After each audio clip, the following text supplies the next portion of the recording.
xukuumadda Somaliland ayaa ku dhawaaqday in 19 qof ay ku dhinteen halka 214 qofna ay ku dhaawacmeen mudaharaadyadii horaantii bishani ka dhacay magaalada Boorame ee xarunta gobolka Awdal.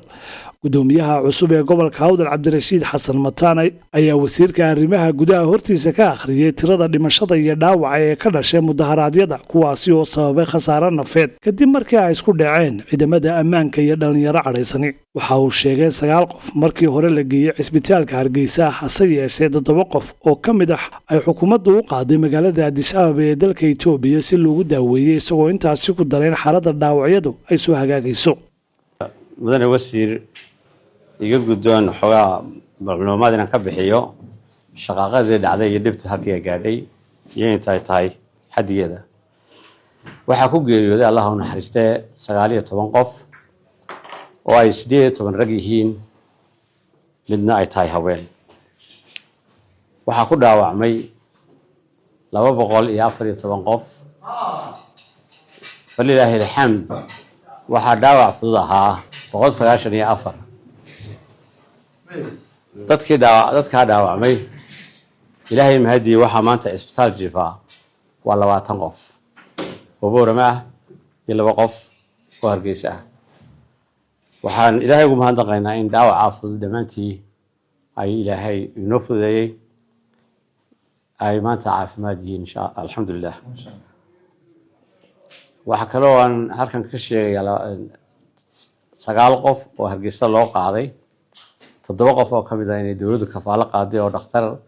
dabadeed loo qaaday oo lagu daweynayo Addis Ababa oo ay xukuumaddu daryeelkooda fidisay. isbitaalka Boorama 3 isbitaal bay 20 kale yaalaan insha Allah. 14 qof waxay yaalaan isbitaalka guud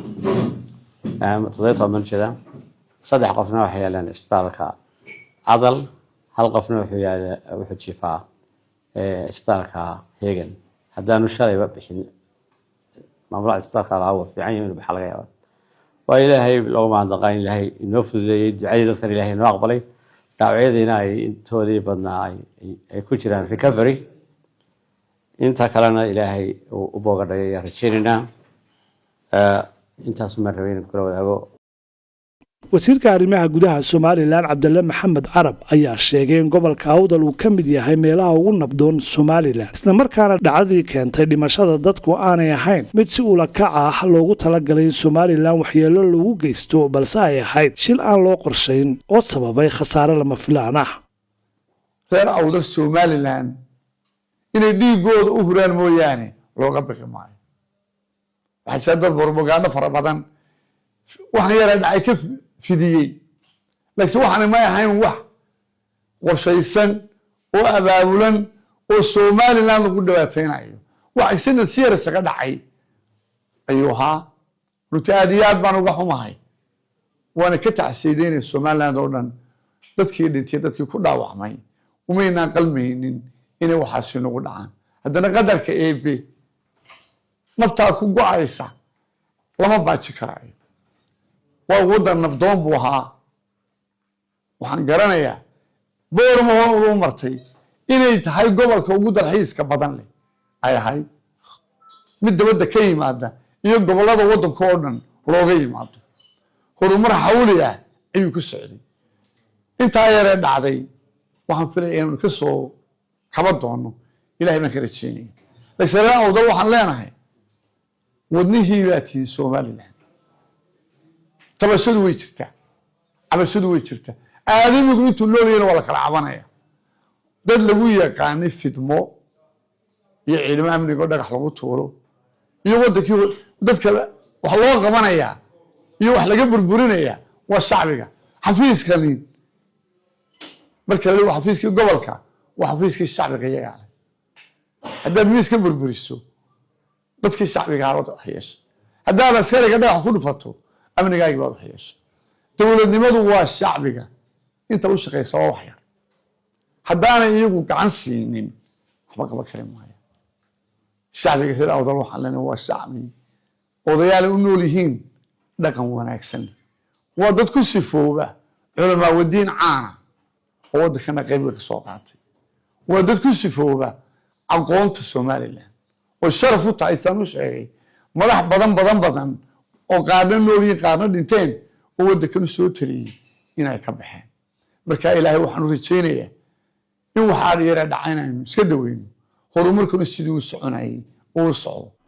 dhanka kale madaxweyne ku-xigeenka Somaliland Maxamed Cali Aw Cabdi ayaa shacabka ugu baaqay in laga digtoonaado in qalalaasa dambe uu ka dhaco magaalada Boorame iyo guud ahaanba gobolada galbeedka isagoona beelaha ku nool goboladaasi ugu baaqay in ay si nabad ah ugu wada noolaadaan dhulkan oo ay muddo dheer wada deganayeen bismillaahi raxmaani raxiim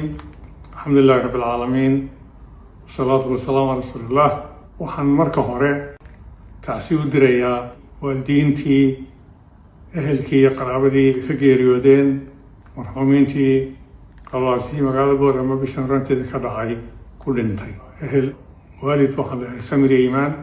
intii dhimatayna waxaan leeyahay ilaahay waxaan ka baryayaa in ilaahay jannadii ka igu dembi dhaafo inta dhaawaca ilaahay waxaan ka baryanaa dhammaanteenba inuu booga dhago arrin bay ahayd qalalaasi la joojin kari lahaa laakiin way iska qorneed way dhacday laakiin waa aragni waxay noo noqoto oo aan laga digtoonaado mar dambe inay saas kaloo dhacdo arrinta labaad aan raba inaan ka hadlo waxa weeye dadka walaale ee ku wada noolaa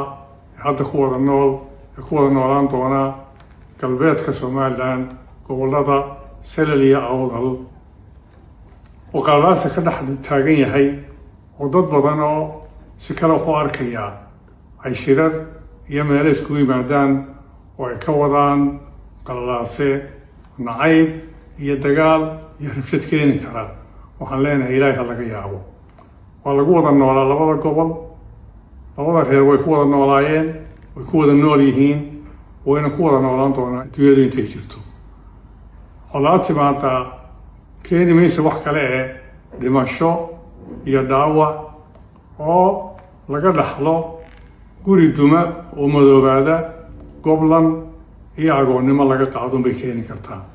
cid kasta waxaan ku boorinayaa waan kula dardaarmayaa hadday dhaqan tahay dhammaantiin labada beeloodba oo ay ugu horeeyaan labada ugaas weliba hadday tahay aqoon-yahan hadday tahay culimada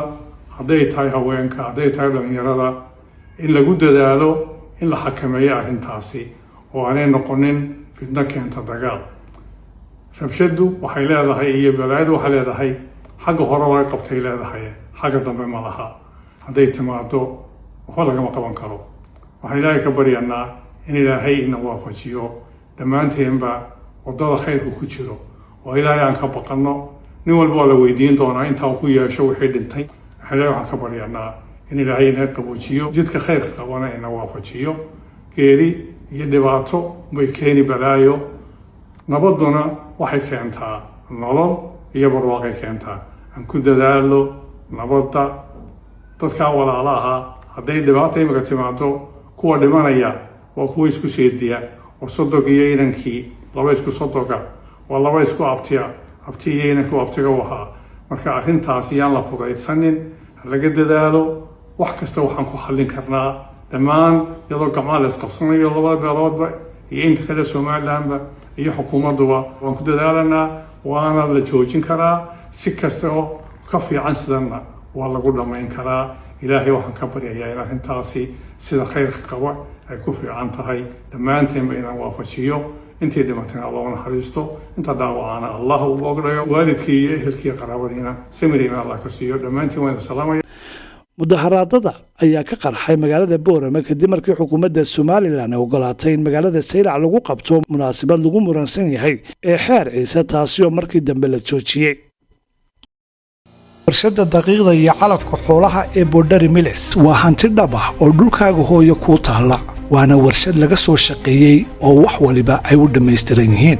maantana waxaa inoo farxad ah warshadu bulshadeeda u soo bandhigayso fursadda qaaliga ah ee maalgelinta soo iibsiga qamadiga loo beddelaya daqiiqda cas daqiiqda cad iyo calafka xoolaha waana suuq aad u weyn oo lagu qiimeeyey 300 milyan oo dollar wakhtiguna waa xadidan yahay inaan laga buuxinin daawo xisaab xiddah furan 9kii cishaba iyo faa'iido lagula wadaago 6 biloodba